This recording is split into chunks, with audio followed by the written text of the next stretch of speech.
সে পড়তেছে বেশি কিন্তু পারাটা ঝরে যাচ্ছে। আবার অপর দিকে একটা ছেলে পড়তেছে কম কিন্তু তার পারাটা ইয়াদ আছে।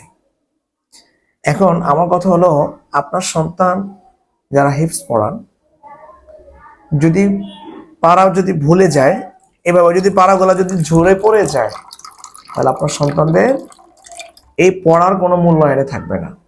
যদি ইয়াদ না থাকে, আপনার সন্তানের মুখস্থ না থাকে, তাহলে এই হাফেজের কোনো মূল্যই নেই, না আছে পৃথিবীতে, না আছে আল্লাহর কাছে। আসসালামু আলাইকুম। অনেক প্রতিষ্ঠান আছে, একটা ছেলে মেধা কম, পড়েছে মাত্র 3 পারা। এর সেমই আরেকটা প্রতিষ্ঠান আছে যারা তাদের বিজনেসকে ঠিক রাখার জন্য এবং গার্ডিয়ানদেরকে ব্রেন ওয়াশ করা, যে আপনার ছেলেকে আমরা মাসে 3 পারা করে পড়াবো, ওই যে বেশি বেশি করে পড়াবে। তখন দেখা যায় এরা 3 পারা করে মাসে পড়ে, ঠিক এদিক দিয়ে পড়ে, এদিক দিয়ে পড়া ঝরে যায়, মাথা থেকে চলে যায়। আর অপর মাদ্রাসা থেকে একজন শিক্ষক বলল যে আমি পড়াবো হচ্ছে কম, তবে পিছনে ইয়াদ থাকবে। তাহলে বোঝা গেল এত বেশি পড়াইলো, সবাই জানলো যে অমুকের ছেলে হাফেজ। আসলে একে একে 10 পারা, 20 পারা, 15 পারা, 30 পারা শেষ হলো, সবাই জানলো যে অমুকের ছেলেটা হাফেজ, কিন্তু ইয়াদ নেই।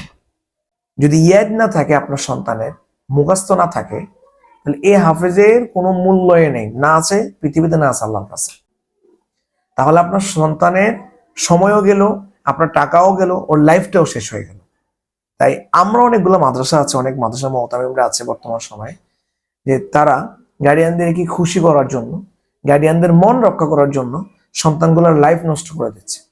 তাদেরকে গার্ডিয়ানদেরকে স্বপ্ন দেখায়, আপনার সন্তানকে আমরা এত মাসে এত পারা পড়াবো আমাদেরকে। তখন গার্ডিয়ান বলছে, কি রে, ওই মাদ্রাসায় আমি ছেলেটাকে পড়াইলাম, 3 মাসে 3 পারা মুখস্থ হয়েছে, কিন্তু এই 3 পারা ওর মুখস্থ আছে, ইয়াদ আছে। আর এমন একটা মাদ্রাসা আমি এখন ভর্তি করাবো যেখানে 3 মাসে ওরা 9 পারা মুখস্থ করাবে। দুঃখজনক বিষয় হলো, সবক বেশি করে দিয়ে মুখস্থ করাবে, কিন্তু পড়া ইয়াদ থাকবে না, পড়া ভুলে যাবে। এই পড়ার কোনো মূল্যায়ন নেই। তাই গার্ডিয়ানদের সময় থাকতে অ্যাডভান্স হওয়া উচিত। গার্ডিয়ানদের এমন কমেন্টস করা উচিত, এটা সব হুজুরদের দোষ এমন বলছেন, অনেক গার্ডিয়ানরাও আছে যারা আমাদেরকে খুব পেইন দেয়, প্যারা দেয়, যে আমার ছেলে আপনি দ্রুত হাফেজ বানান না কেন, আমার বোনের ছেলে 3 মাসে 9 পারা হয়ে গেছে, আপনি আমার ছেলেকে 3 মাসের মতো 4 পারা পড়ালেন। অথচ দেখা যায় 3 মাসে যে 4 পারা আমি পড়াইলাম, এই 4 পারা তার মনে আছে, ইয়াদ আছে, পড়তে পারে। আর অমুকের ছেলেদের 9 পারা পড়লো, সবগুলা ঝরে যাচ্ছে। তাহলে আপনাদের বোঝা উচিত যে পড়া শুধু হাফিজি পড়লেই হবে না, তাদের ইয়াদ থাকতে হবে।